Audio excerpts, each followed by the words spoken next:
কনকনে ঠান্ডায় সকালবেলায় উঠে সংসারের সমস্ত কাজ গুছিয়ে ব্যাগপত্র নিয়ে বেরিয়ে পড়লাম। শুভ সকাল বন্ধুরা, আমি টুকুন।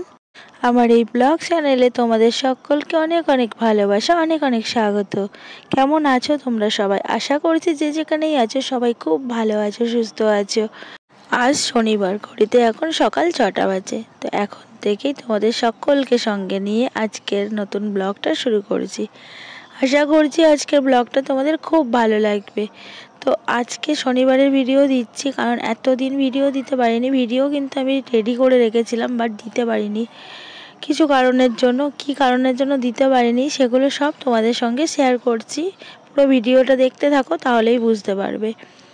তো যাই হোক, ভিজে জামা কাপড় ছিল, কুয়াশা তো করেছে দেখতেই পাচ্ছ চারিদিকে, রোদ্দুর তো বেরায়নি। তো জামা কাপড়গুলো সব বাইরে মেলে দিয়ে এলাম। এই কদিন ধরে দেখছি রৌদ্র উঠছে না, তো জামা কাপড় না ঠিকঠাক শোকাচ্ছে না, আর ঠান্ডাটাও কিন্তু বেশ ঝাঁকিয়ে পড়েছে। তো যাই হোক, ঘরে এসে গরম গরম দুধ চা বানিয়ে নিয়েছি। এখন চা বিস্কিট খেয়ে নিচ্ছি, তারপরে বাকি কাজগুলো করে নেবো সংসারে। তো দাদাভাইয়ের চাটাও আজকে ওপরে রয়েছে, দাদাভাই বললো ওপরে এসে খাবে, তো তাই জন্য আর নিচে দিয়ে আসিনি। তো সব কাজগুলো সেরে দেখো চলে এসেছি ব্যাগপত্র গুছিয়ে স্টেশনে। তো এর ফাঁকে না সংসারে বাকি কাজগুলো তোমাদেরকে আর দেখানো হয়নি, তাড়াহুড়ো করে গোছাচ্ছিলাম, অনেকটাই দেরি হয়ে গেছে। তো যে টাইমে ট্রেনটা ধরবো ভেবেছিলাম, তো সেই টাইমের ভিতরে না স্টেশনে পৌঁছাতে পারলাম না। স্টেশনে এসে দেখি সেই ট্রেনটা চলে গেছে। 10:30টার ট্রেনটা ধরবো ভেবেছিলাম, তো বাড়ি থেকে বেরাতে বেরাতেই 11:15 বেজে গেল। কি আর করা যাবে, সব কিছু সামলে বেরাতে গেলে তো দেরি হয়েই যাবে। তো এই যে এখন স্টেশনে এসে দাঁড়িয়ে রয়েছি, দেখি কখন ট্রেন আসে। এখন আবার 1 ঘন্টা স্টেশনে দাঁড়াতে হবে, তারপর আবার ট্রেন। আর কি বলো তো বন্ধুরা, হঠাৎ করে না যাওয়াটা ঠিক হলো, তার জন্য তোমাদেরকে কিচ্ছু জানাতে পারিনি। আর আমার শরীরটাও তো ভালো না, তোমরা তো সবাই জানো আমার খুব শরীর খারাপ কদিন ধরে। গলার আওয়াজ শুনে বুঝতে পারছো যে গলা দিয়ে আওয়াজ বেরোতেই চাইছে না। তো যাই হোক, আমরা দেখো অবশেষে ট্রেন পেয়েছি, ট্রেনে উঠেও পড়েছি। আর দুষ্টু বুড়ো জানলার ধারে বসেছে, ও জানলার ধারেই বসে যখনই ট্রেনে ওঠে, বাইরেটা দেখতে দেখতে যায়। আর আমরা যে ট্রেনটা ধরেছি, এই ট্রেনটা এই সময় পুরো ফাঁকা যায়। তো তুমি শুয়ে বসে গড়িয়ে যেতে পারো, দেখেই বুঝতে পারলে ট্রেনটার ভিতরেও কত ফাঁকা। তো যাই হোক, এই যে বাইরের দৃশ্যটা দেখো কত সুন্দর, সবুজে সবুজ মাঠঘাট, আর মাঠের মধ্যে ওই যে দূরে দূরে দেখো হলুদ ফুল, ওগুলো হলো সর্ষে ফুল। এত সুন্দর লাগছিল, তোমাদের কি বলবো।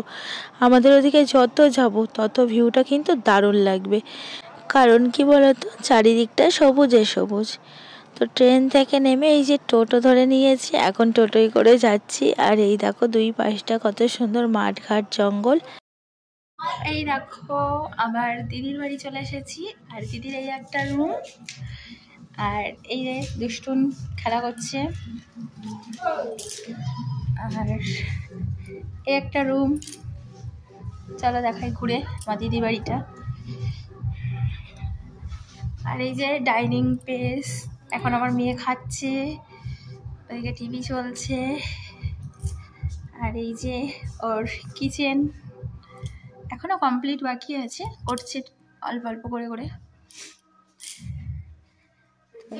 বাথরুম, আর এই যে কাঠের উনুনে রান্না করে, তো সেই উনুন বানিয়েছে, এখানে রান্না করে মাঝে মাঝে।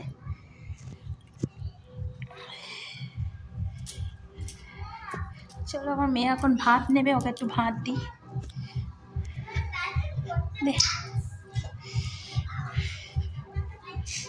তো আজকে নিরামিষ, শনিবার, তার উপরে আবার ওদের অসুখ চলছে, ওদেরকে মারা গেছে, তার জন্য নিরামিষ।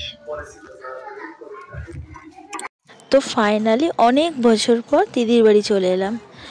তো এটা আমার পিসির মেয়ে, আমার তো নিজের কোনো দিদি বোন দাদা নেই, ভাই আছে একটা, তোমরা তো সবাই জানো। আর ওর ছাদে কত সুন্দর ফুল গাছ লাগিয়েছে, সেগুলোও তোমাদেরকে দেখিয়ে দিলাম। তো এখন এই যে আমি এখন বসে আছি, তো হঠাৎ চলে আসার কারণ হলো সবাই মিলে একসাথে ঘুরু যাব। আর আমি যার বাড়ি এসেছি এটা হলো আমার মেজো পিসির মেয়ের বাড়ি, আর একটা বোনের আসার কথা আছে, সে হলো আমার ছোট পিসির মেয়ে। তো সব একসাথেই ঘুরু যাব।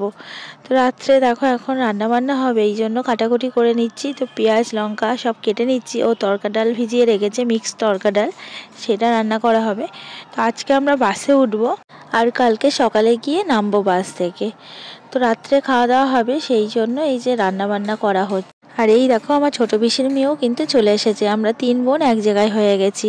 তো আমাদের কারোরই নিজেদের বোন নেই, শুধু ছোট পিসির মেয়ে 2টো মেয়ে আছে। এই যে মেয়েটা এসছে ছোট মেয়ে, আর বড় মেয়েও আছে। আর এই যে মেজো পিসির মেয়ে যার বাড়ি এসছি, ও একা আমিও একা।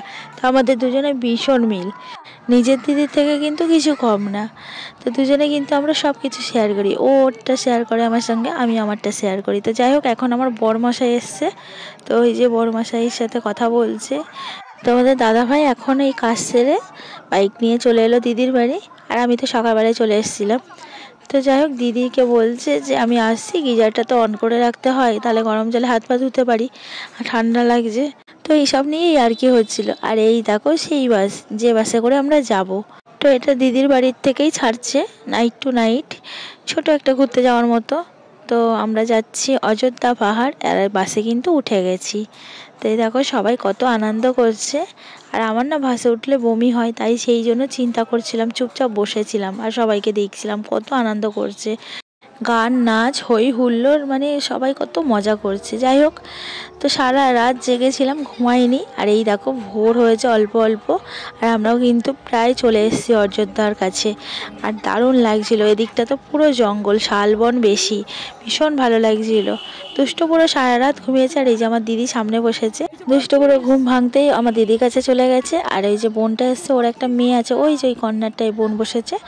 যাই হোক বন্ধুরা, ভিডিওটা এখানেই শেষ করছি। ভালো লাগলে লাইক করে দিও, আর কমেন্টস করে জানিও কেমন লাগলো। খুবই ছোট্ট ভিডিও, তোমরা সবাই পুরোটা দেখে লাইক কমেন্টস করো, আর চ্যানেলটা সাবস্ক্রাইব করতে একদম কিন্তু ভুলো না। আবার দেখা হচ্ছে তোমাদের সঙ্গে কালকে নতুন একটা ভিডিওতে। সবাই সুস্থ থেকো, ভালো থেকো।